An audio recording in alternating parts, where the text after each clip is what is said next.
नमस्कार, देसी हम में आपका स्वागत है।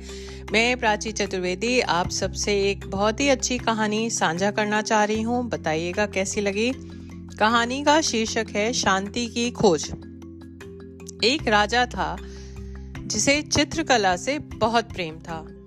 एक बार उसने घोषणा की कि जो कोई भी चित्रकार उसे एक ऐसा चित्र बनाकर देगा जो शांति को दर्शाता हो तो वह उसे मुंह मांगे पुरस्कार देगा। निर्णय वाले दिन एक से बढ़कर एक चित्रकार पुरस्कार जीतने की लालसा से अपने अपने चित्र लेकर राजा के महल पहुंचे। राजा ने एक एक करके सभी चित्रों को देखा और उसमें से 2 चित्रों को अलग रखवा दिया। अब इन्हीं दोनों में से एक को पुरस्कार के लिए चुना जाना था। पहला चित्र अति सुंदर शांत झील का था। पेड़ पौधे थे, पक्षी थे, बहुत सुंदर। उस झील का पानी इतना स्वच्छ था चित्र में कि उसके अंदर की सतह तक दिखाई दे रही थी और आसपास विद्यमान हिमखंडों की छवि उस पर ऐसे उभर रही थी मानो कोई दर्पण रखा हो। ऊपर की ओर नीला आसमान था जिसमें रुई के गोलों के समान सफेद बादल तैर रहे थे। जो कोई भी इस चित्र को देखता उसको यही लगता कि शांति को दर्शाने के लिए इससे अच्छा तो कोई चित्र हो ही नहीं सकता। वास्तव में यही शांति का एकमात्र प्रतीक है, क्योंकि यह तो ऐसा चित्र है कि ऐसी जगह मिल जाए तो आदमी शांति से बैठा रहे। दूसरे चित्र में भी पहाड़ थे, परंतु वह बिल्कुल सूखे, बेजान, वीरान थे और इन पहाड़ों के ऊपर घने गरजते बादल जिनमें बिजलियां चमक रही थी। घनघोर वर्षा होने से नदी उफान पर थी।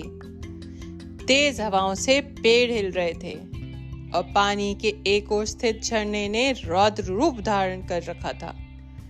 जो कोई भी इस चित्र को देखता तो यही सोचता, भला इसका शांति से क्या लेना देना, इसमें तो बस अशांति ही अशांति है। सभी आश्वस्त थे कि पहले चित्र बनाने वाले चित्रकार को ही पुरस्कार मिलेगा।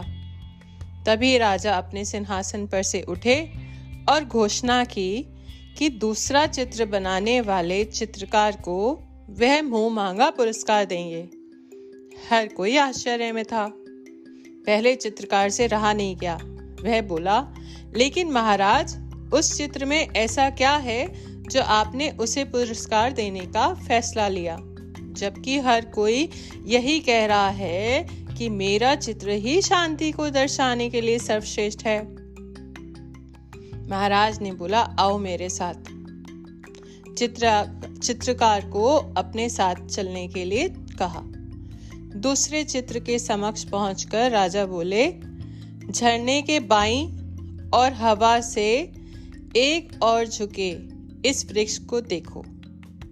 उसकी डाली पर बने उस घोंसले को देखो। देखो कैसे एक चिड़िया इतनी कोमलता से, इतने शांत भाव से प्रेम पूर्वक अपने भोजन बच्चों को करा रही है।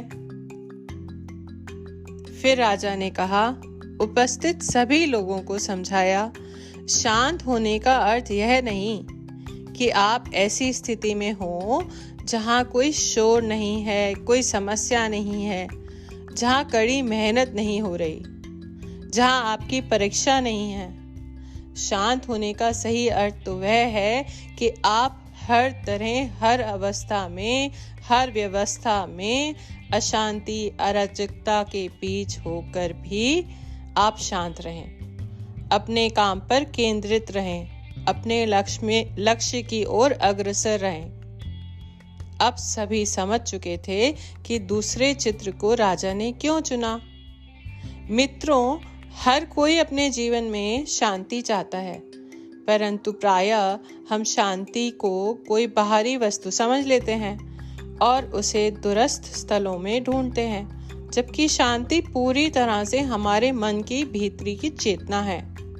और सत्य यही है कि सभी दुख, दर्द, कष्टों और कठिनाइयों के बीच भी शांत रहना ही वास्तव में शांति है। बताइएगा आपको कहानी कैसे लगी। मैं इंतज़ार करूँगी आप कहानी कैसे लगी है जानने का। नमस्कार।